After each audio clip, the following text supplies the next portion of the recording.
Like for example, all the ornaments are pervaded by the metal. It is pervaded by gold. It would be ridiculous if somebody were to say that you keep the ornaments, I'll just take the gold from it. Then there is no existence of the ornament in itself. The ornament finds a place only when there is that substratum, the metal which is sustaining it. Similarly, the entire creation, the Karana being Paramatma, he is permeating through the entire effect of it. And because he is there in and through every aspect of this effect, therefore he is called Sarvatraga or Sarvaga.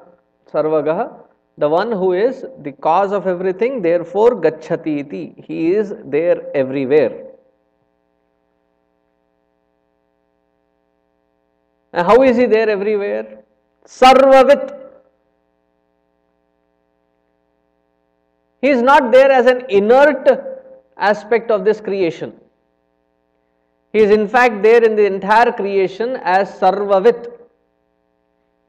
Sarvavit, with meaning to know. He knows everything in and out. There is nothing that can be hidden, there is nothing that can be kept as a secret from Paramatma himself.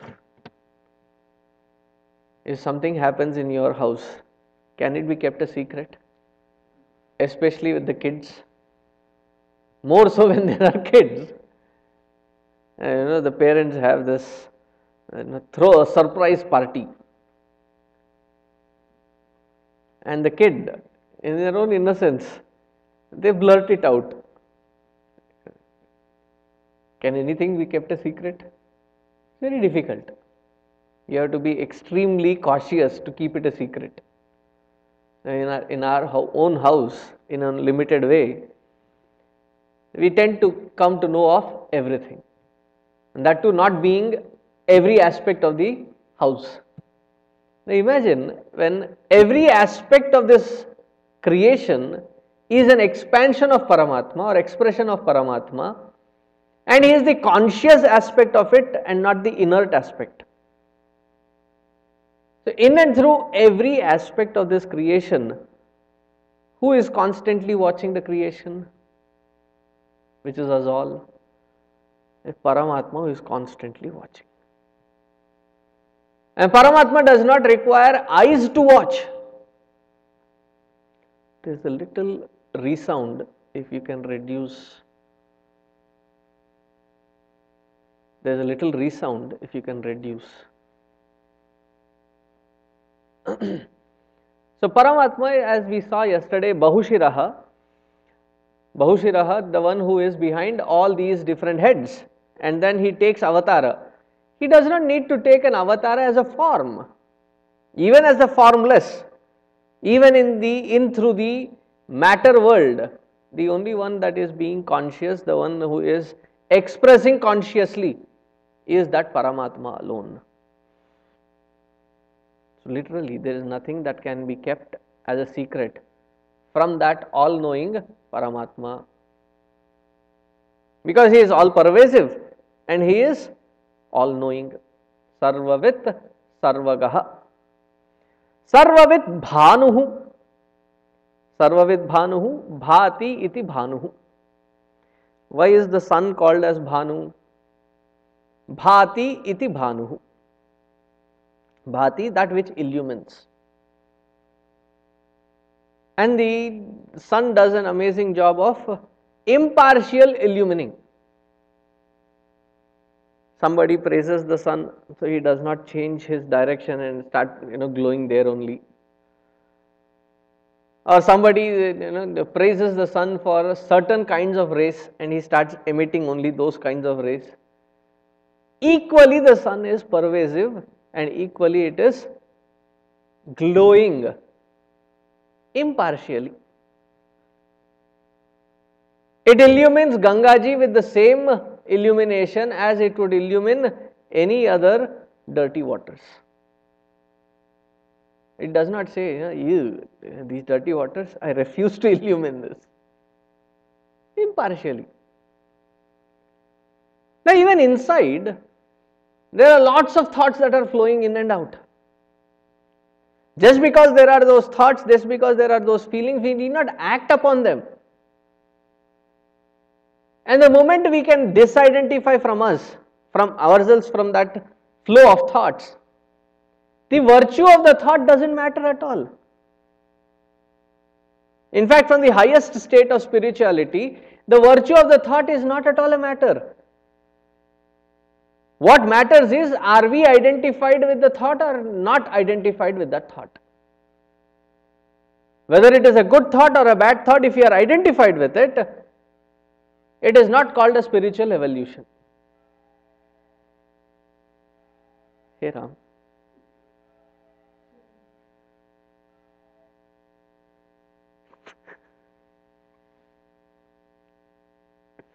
I was equally startled.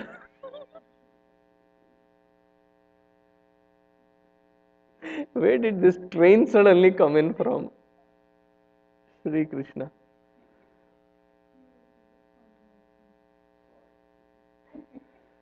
Well, Chinmay Mission gets richer by $50.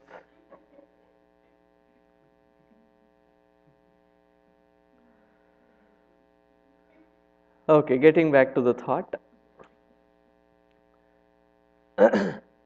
Being identified or disidentified with the thought makes us evaluate ourselves as really growing spiritually or not growing spiritually.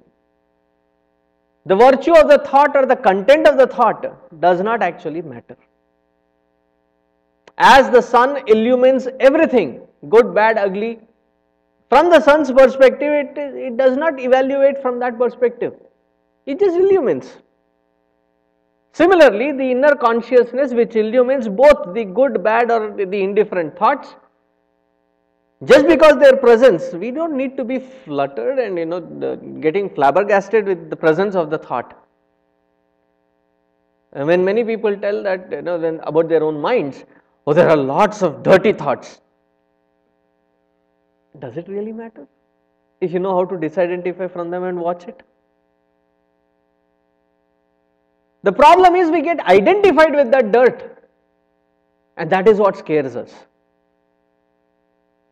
If we are the conscious principle, the thought is nothing but matter, a subtle kind of matter.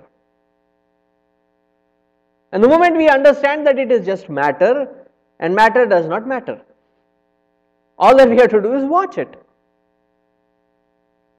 Therefore, there are many meditative techniques wherein they say, don't try to do meditation, but just observe everything pass by. How long should I observe? However long it takes to shut that mind off. I am not talking of sleep. Consciously being alert and yet not falling asleep, and yet not having the thought flow by. If it occasionally flows by, don't get irritated.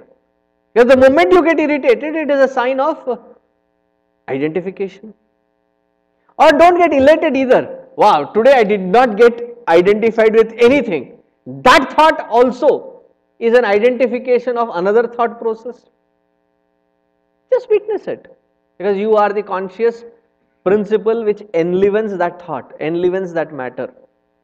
Sarvavid Bhanuhu, the all-knowing illumination, inside and outside, is that Paramatma.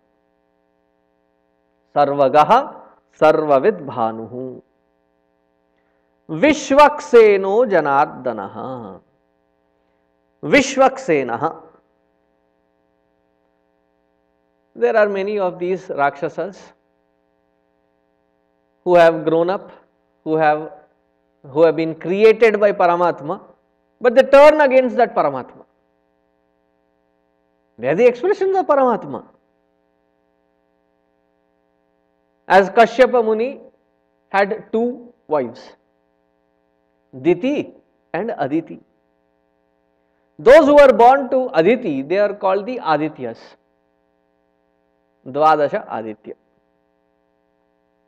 Those who are born to Diti are called the